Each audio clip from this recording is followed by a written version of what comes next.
सज्जनों और नन्हे दोस्तों, नए रूप में सुसज्जित कोलकाता के एलपी बिड़ला तारामंडल में आपका स्वागत है। सभ्यता के प्रारंभ से ही मानव मस्तिष्क रात के आकाश को देख अचंभित रहा। सदियों तक नक्षत्रों का निरीक्षण करने के बाद पूर्वजों ने बनाई कुछ विशाल इमारतें जो कैलेंडर और वेधशालाओं के काम आई।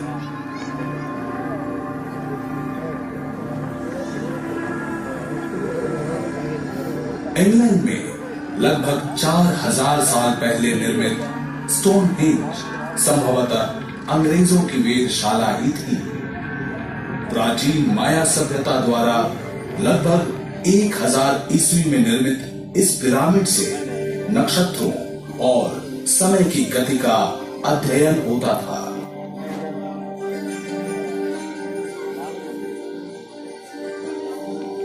लेकिन विज्ञान और तकनीक के विकास ने महाकाश के बारे में हमारी पुरानी सोचों को बदल दिया।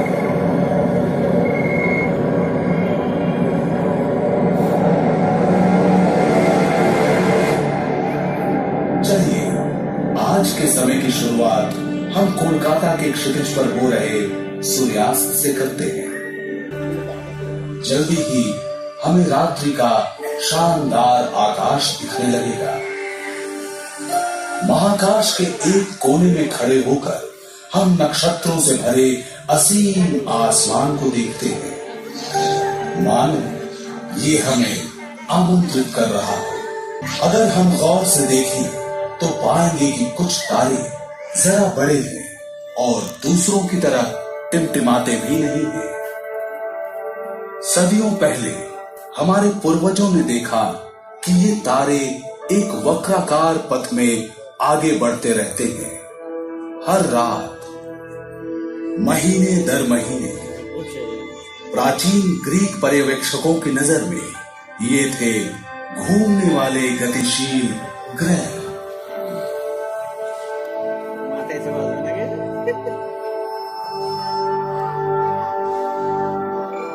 अब हम जानते हैं कि ये सुदूर में बसे खूबसूरत ग्रह हैं, जिन्हें रोशनी मिलती है हमारे ही सूर्य से। जैसे जैसे समय गुजरता है, पूरा आसमान पूर्व से पश्चिम की ओर बढ़ता है, लेकिन ये आसमान नहीं घूमता, बल्कि हमारी धरती पश्चिम से पूर्व की दिशा में परिभ्रमण करती है। तारों से सज्जित शामियाने में सिर्फ एक नक्षत्र स्थिर है, ध्रुव तारा यानी पोल स्टार। कोलकाता में ये उत्तरी आसमान में 22 डिग्री की ऊंचाई पर दिखता है। रात के आकाश में इधर उधर बिखरे तारों में हमारे पूर्वजों ने महाकाश की संरचना को समझने की कोशिश की। उन्होंने देखा कि एक दूसरे की तुलना में ये तारे पूरे साल लगभग एक ही दूरी पर रहते हैं। आसमान में एक दिशा सूचक सा बनाने के लिए उन्होंने नजदीक स्थित तारों के समूह को लेकर 88 संरचनाएं बनाई और उन्हें काल्पनिक रेखाओं से जोड़ा।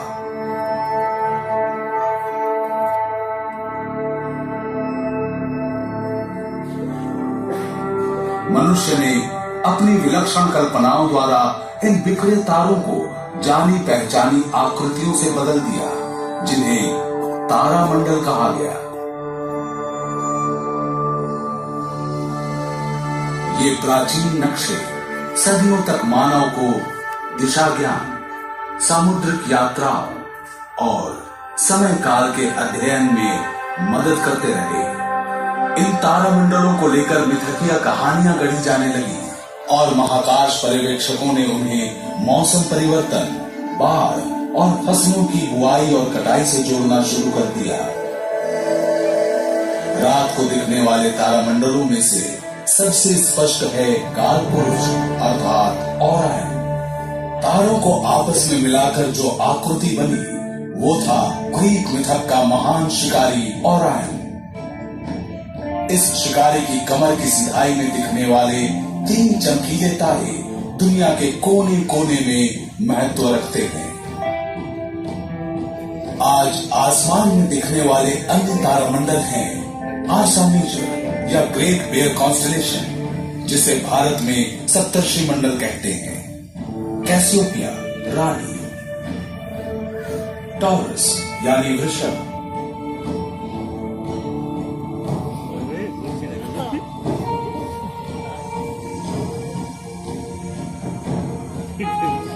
सिरियस यानी हंस। तकनीकी विकास के साथ मनुष्य की नजर अब तारों से भी आगे है। महाकाश के अंधेरे भरे असीम और सुदूर इलाकों तक, जहां आंखें नहीं देख सकती, हमारी आंखों के सामने खुला पड़ा है पूरा ब्रह्मांड। अपनी विभिन्न चीजों और अद्भुत अकल्पनीय घटनाओं से भरा हुआ ब्रह्मांड। इस ज्ञान के साथ मनुष्यों ने महाकाशीय घटनाओं के जन्म, इनकी अग्रगति और ब्रह्मांडीय पिंडों के विकास को समझने का और रात्रि आसमान में इनके रंगों और अजीब मौजूदगी को पहचानने का प्रयत्न किया है।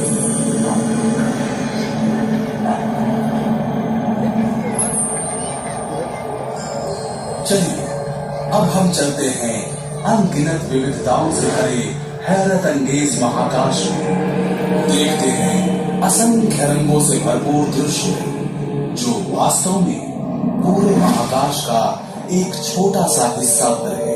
जीवन की संभावनाओं से भरे हमारे ब्रह्मांड की कहानी, द कॉस्मिक कोलिशन।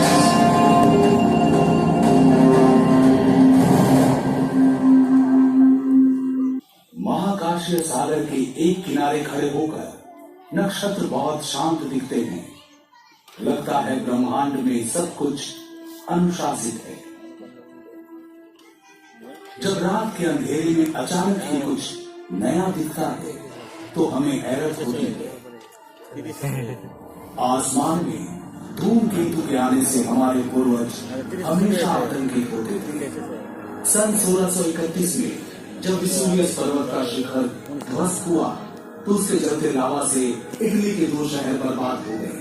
उस समय एक धूमकेतु दिखा और इस अजनबी घुसपैठिए को ही इस विनाश और विस्फोट का दोषी माना गया।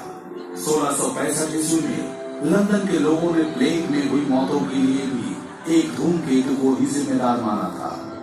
पहले लोग सोचते थे कि ऐसे धूमकेतु अशुभ होते हैं, किसी अनहोनी को जन्म देने वाले। आज हम जानते हैं कि धूमकेतु शुरू में सूर्य की परिक्रमा करने वाली बर्फीली चट्टानों के टुकड़े होते हैं, हमारे सौर मंडल के ग्रहों से काफी दूर। अगर इनमें से कोई सूर्य की गर्मी के नजदीक वाले परिक्रमा पथ में खींचा आता है तो बर्फीली सतह ठोस से गैस बन जाती है। पीछे छोड़ते हैं चट्टान और धूल से भरी मीलों लंबी पूंछ।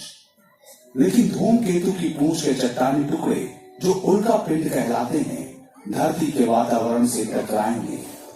टकराते ही ये जल उठेंगे, ज्वलंत उल्काओं का स्रोत फूटेगा।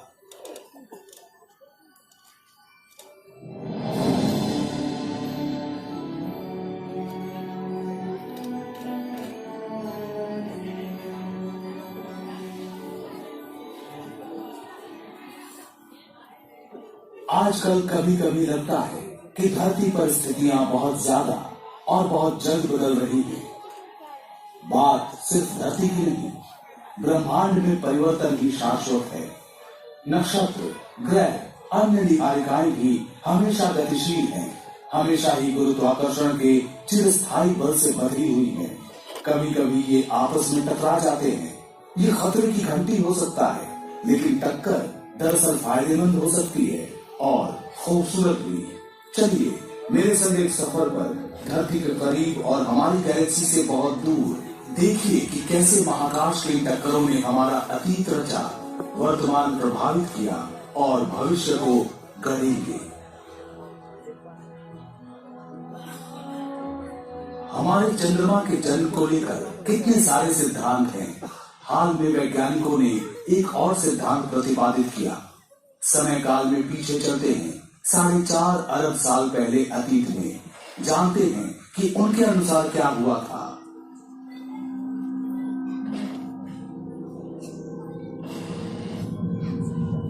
हम जिस पृथ्वी को देख रहे हैं वो युवा है, अभी भी गठन की प्रक्रिया में है, जहां जीवन अभी तक नहीं पनपा। शुरुआती समय में हमारे सौर मंडल में ग्रहों जैसे विशाल चट्टानी टुकड़े झुंड में घुमा करते थे। कुछ का परिक्रमा पथ था जो उन्हें पृथ्वी के नजदीक लाया। ये थोड़ा ज्यादा करीब आ गया।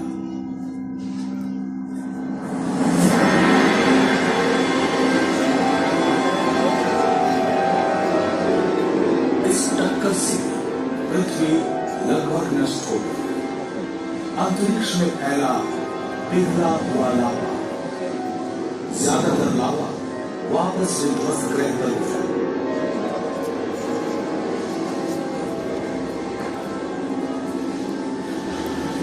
बाकी रह गया परिक्रमा पथ में। गुरुत्वाकर्षण के कारण बाहरी महाकाश में नहीं जा पाया।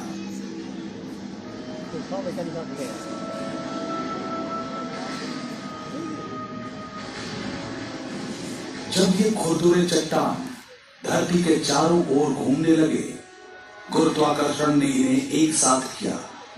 ये टकराते गए, जुड़ते गए, इनका आकार बड़ा होता गया।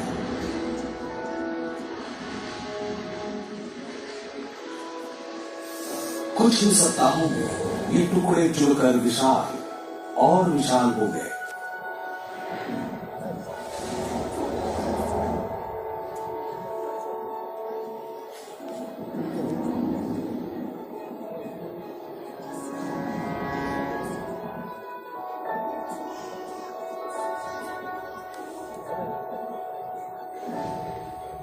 एक महीने से भी कम समय में आकार अविश्वसनीय हो गया। चांद का जन्म हुआ। बिल्कुल सही, सिर्फ एक महीने में बना था हमारा चांद।